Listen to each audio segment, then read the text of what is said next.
In this video, we are going to show you how to install and commission the Fronius Backup Controller. With the new Fronius Backup Controller, you have now the possibility to have a very simple and compact full three-phase switch over possibility in your household. So the backup controller will now fully automatic switch over to backup power mode whenever the public grid fails.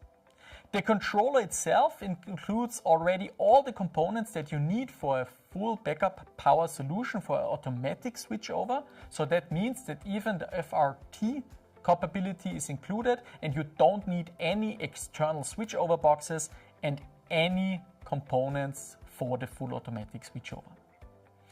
Due to the protection functions integrated in the Fronius inverter, you have now the possibility to have a very rapid switch off time in the inverter, and therefore an upstream RCD in the supply line to the inverter is no longer required. That means that your main RCD in the AC installation is sufficient to protect your household. However, please make sure to install this RCD after the backup controller so that it is operable during backup power times and that it secures your household even during backup power times. The backup controller is now capable of having a rated current of 35 amps and it is now available as a 3-pole version. However, in future we will also have a 4-pole version that includes the separation of the neutral conductor. So please make sure always to check back with your local grid supplier if you need a 3-pole or a 4-pole separation, and please note that especially when ordering the controller to order the right variant. If you require a higher current for a system, for a household system for example, please note that you can either use our Fronius Backup Power Switch, so that means it is capable of doing up to 63 amps, or you can alternatively run other loads in parallel past the backup controller to make sure that these loads are being operated in grid parallel mode only, and when emergency power backup power is active, these loads are excluded from the backup power system. Please also note that you need to do a fusing of the controller with a max up to 35 amps to make sure that there is no damage and harm for the backup controller. So let's start with the cabling of the backup controller. Please note that we now have a demo installation, and of course in a real installation you need to watch all the national standards and norms. So let's start on the top side of the Fronius smart meter.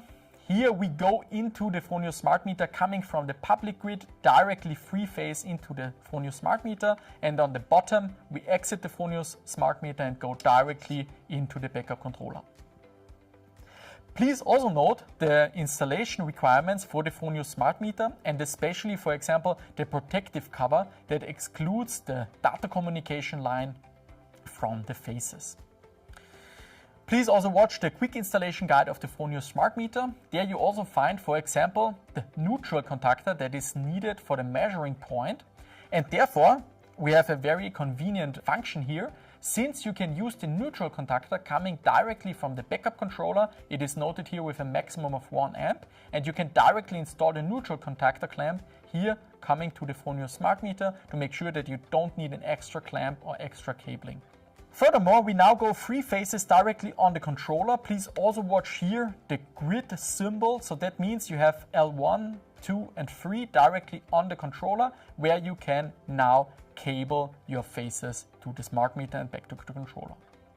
On the right hand side we have now our backup loads, respective the household loads, and you see here you can now directly cable your household loads, your backup loads on the controller as well as the neutral conductor. Please also note there are 2 conductors for each phase, so L1, L2, L3, and please note you can use them to connect the Fronius inverter directly to the second connection of L1, L2 and L3 if you want to. Furthermore, we need of course a data communication for the backup controller. And this data communication, first up is our Modbus RTU communication between the Fronius smart meter and the Fronius inverter. To have a convenient way of installation, you can now use the Modbus RTU line coming from the Fronius smart meter directly on the backup controller. Please note, this line is only driven through the backup controller and you can exit it again to go to the Fronius inverter directly. So this is just for a convenient installation. If you don't want to do this, you can directly go from the smart meter to the inverter. Furthermore, we need to have, of course, our data communication to enable the backup mode and to stay in it. So therefore, we have the digital input 6 and input 7, as well as a plus 12 volt signal and our digital I/O 0, as well as the ground contact to close the loop.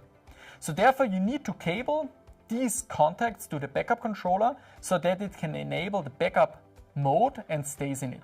And therefore you can directly go, for example, like we did it here, with one Cat6 cable, you can directly go to the inverter, to the data communication of the inverter. And on the backup controller, you have written down on the data communication interface directly your contacts that you need to install. Furthermore, we have a little interface on the backup controller, and this will tell you from the front side in which mode the backup controller currently is. So we have one LED for the grid parallel mode and one LED for the backup power mode. So that means that even the end customer can directly see from the front side of the device in which mode the backup controller actually is. And depending on the current situation, the backup controller will now switch automatically between backup and grid parallel mode. The second side of installation is now the commissioning. And the commissioning of the backup power solutions I want to show you directly in our web interface of the Gen24 Plus. You start the configuration process directly under the point device configuration and then under the topic function and IOs. Please note to always log in with your technician account since you need to be technician to alternate these settings. Down below here you find the point backup power and we need to activate backup power functionality on the inverter with this switch here, and after that in the drop down menu you can now start the configuration. First of all, we are switching to, in our case, full backup functionality, and then we can set a backup power nominal voltage, in our case for example 230 volts, as well as the SOC warning level, and the reserve capacity can be set in this mask. On the right hand side we have our digital IOs, and please note we always recommend you to use the default settings, so pin 0, pin 7 and pin 6 for the activation of backup interlock, for the backup interlock feedback, as well as for the open grid relay feedback. Since these are the numbers that are also written down on the backup controller, it's always the easiest choice to stay with the default values. So please make sure to configure all these three IOs, and when you are done you can check back the configuration on the right hand side of the page, and when you have that, hit the save button to conclude the commissioning. After this commissioning step, your solution is now ready to use and you can now use the backup power functionality with your new Fronius Backup Controller.